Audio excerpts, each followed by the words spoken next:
Hello and welcome to Storytime with me, Miriam Latimer. I am an author and illustrator, but today we're going to be reading a book called The Prince's Breakfast, which was illustrated by me but written by a lady called Joanne Oppenheim, and it's published by Barefoot Books.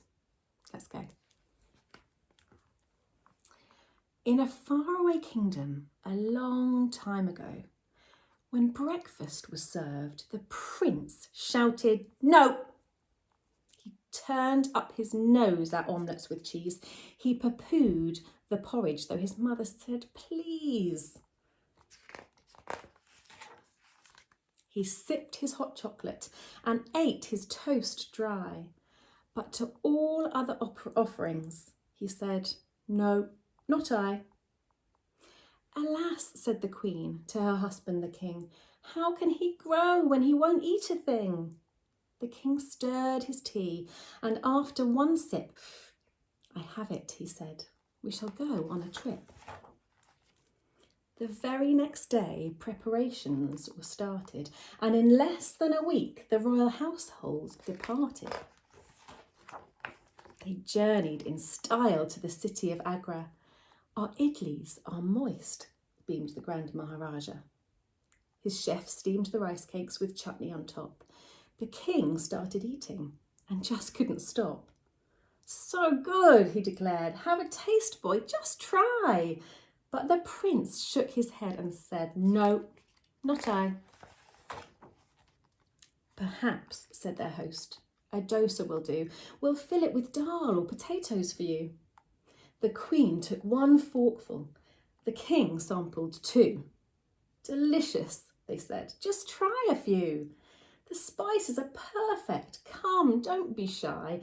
But the prince shook his head and said, "No, not I." So the king declared, "To the west we shall go." He rolled out a map and announced, "Mexico." On the pier, people shouted, "Hello, buenos dias," and welcomed them warmly with trays of tortillas.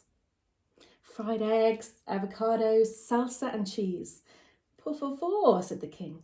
"I'll have more if you please." "Muy bien," said the queen. "Why don't you try?" But the prince shook his head and said, "No, not I." "What shall we do now?" the queen asked with a sigh. "My dear," said the king, "we shall go to Shanghai." They stayed at the home of a rich mandarin. "My chefs," he declared, "can indulge every whim. We've prepared a fine breakfast. We hope you will enjoy. There is something for everyone, even your boy." "Does the prince care for congee? Here, try a pot. With our very best pickles." The king ate the lot. "This 1,000-year egg will make the prince strong. It will bring him good fortune and help him live long." "Yes, indeed," said the king. "Come now, have a try." But the prince shook his head and said, "No, not I." That night in his room, the king sat up in bed. "We'll take him to Zambia. That's it," he said. "A safari will give him a huge appetite." "Oh, fa la la la, I know I am right." The prince loved adventures. He met his first giraffe. It licked the king's crown and made them all laugh. He woke up a lion that gave a great roar, then closed its eyes tight and continued to snore. He met herds of zebra and wild wildebeest. "And now," said the king, "it's time for our feast." Their breakfast was served on beautiful leaves with freshly fried plantain and fruit from the trees. At the sight of fresh fruit, the prince sealed his lips tight. The king was dismayed and said, "This is not right." "This plantain is perfect," the queen said. "Do try." But the prince shook his head and said, "No, not I." The queen was distraught. "Let's go home," she sighed. "Our boy is still picky." whatever we try." Just as she said this, a bright-eyed old man said, "Perhaps I can help. I believe that I can." Then he pulled a red bottle from deep in his case, winked at the prince and said, "Fancy a taste?" "What's this?" asked the prince. "It smells so delicious." "Oh dear," frowned the queen. "Are you sure it's nutritious?"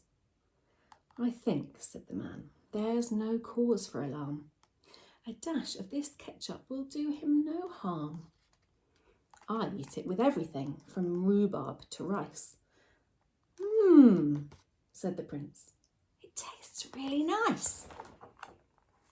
He poured it on pancakes. He spread it on bread.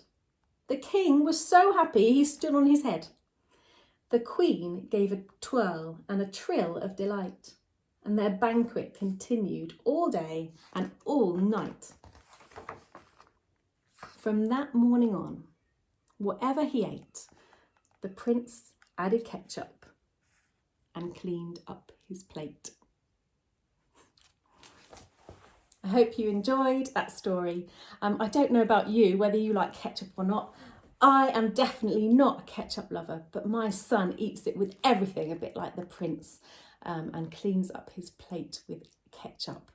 Thank you for listening. This book is sold by Barefoot Books, and this one comes even with a CD read by Hugh Bonneville, so you can listen to it as much as you like. Thank you for joining me. See you next time.